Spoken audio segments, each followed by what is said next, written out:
پەیامێکی ڕوون بۆ بەکرێگیراوانی خۆجەی حکوومەتی ئیسلامی لە کوردستان.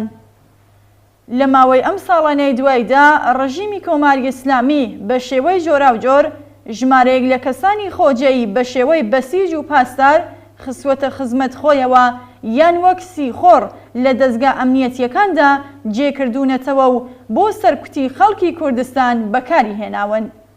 خەڵک ئەم کەسانەی سەر بە ڕژیم بەباشی دەناسن.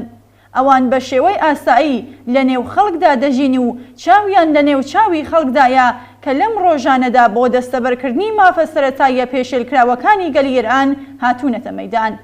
بەڵام ئەم کەسانە لە بارودۆخێک درێژە بە بەکریگیراوی خۆیان ئەدەن کە حکوومەتی ئیسلامی کەوتووەتە سەرە و لێژی ڕۆخان و بێگومان ئیتر وەزعەکە ناگەڕێتەوە بۆ بارودۆخی دۆ مانگ لەوە پێش.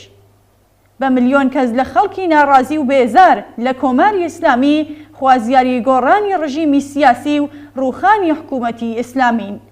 خۆپیشاندان و مانگرتنی ڕۆژانە ئاستێکی بەرینتری بەخۆیەوە گرتووە و حکوومەت و دەستگا سەرکوتگەرەکانی لە نێوخۆدا ماندوو و هیلاکن. لە دەرەوەی وڵاتیش زیاتر لە 6 ملیۆن کۆچبەر و پەنابەری ئێرانی لە زۆربەی وڵاتاندا خۆپیشاندانی دەیان و سەدان هەزار کەسی لە دژی حکوومەتی ئیسلامی دەخەنێ ڕێ و ڕای گشتی جیهانی پشتگر و پشتیوانی داخوازی ڕەواکانیانە. حکوومەتی ئیسلامی داماوە و خێرانی لە یەک هەڵوەشان بەرۆکی گرتووە. ژنان، کرێکاران، خەڵکی کوردستان و بەلوچستان، کەمینە نەتەوەیی و مەزهەبیەکان، خوێندکاران، هونەرمەندان و وەرزشکاران، بازاریان و خانشینان، فەرهەنگیان و نووسەران بەگشتی دژایەتی خۆیان لەگەڵ حکوومەتی ئیسلامی نیشان داوە و سەڵای دروشمی ڕووخانی حکوومەتی ئیسلامی هەموو گۆشە و کەناری وڵاتی تەنیوەتەوە.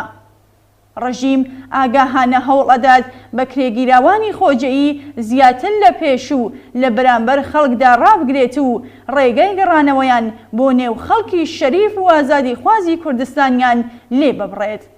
نەفرەتی ڕەوای خەڵکی کوردستان لە بەکرێگیراوانی خۆجەیی لەم هێزە خۆفرۆش و گەندەڵا شاراوە نییە.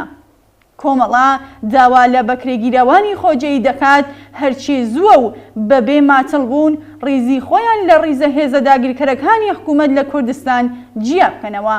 پێویستە بە شێوەی ئاشکرا لە دێهات و ناوچە و شارەکانی خۆیان بە هەر شێوەیەکی کە خۆیان بە گونجاوی دەزانن جیابوونەوەیان لە حکوومەت بە ئاگاداری خەڵک بگەین و تۆڕە کۆمەڵایەتیەکانی لێ ئاگادار بکەنەوە.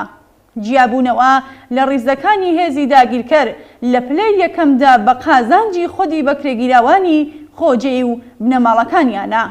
ئەگەر بەکرێگیراوانی خۆجەیی دەیانەوەی خۆیان و بنەماڵەکانیان بتوانن لە کوردستاندا بژین، پێویستە هەر ئەمڕۆ لە ڕێزی دوژمن بێنە دەرێ و داوای لێبوردن لە خەڵکی شەریف و ئازادی خواست بکەن. سبەینێ و لە ڕۆژەکانی کۆتایی حکوومەتدا گەلێک درەنگ دەبێت و بێگومان بەکرێگیراوانی خۆجەیی هەزینەیەکی قرس بۆمانەوە لە ڕیزی ڕژیمدا ئەدەن. ئەمە پەیامی ئێمەیە بۆ بەکرێگیراوانی خۆجەیی لە کوردستان هەر ئەمڕۆ و بەبێ ڕاوەستان دەست لە هاوکاری لەگەڵ کۆنەپەرستان و جەنایەتکارانی کۆماری ئیسلامی هەڵگرن. دەنادڵنیابن یەک بە یەکتان خەیانەتکاران بە خەڵکی کوردستان هەزینەیەکی قرس بۆ درێژەدان بە هاوکاری لەگەڵ حکوومەتی ئیسلامی ئەدەن.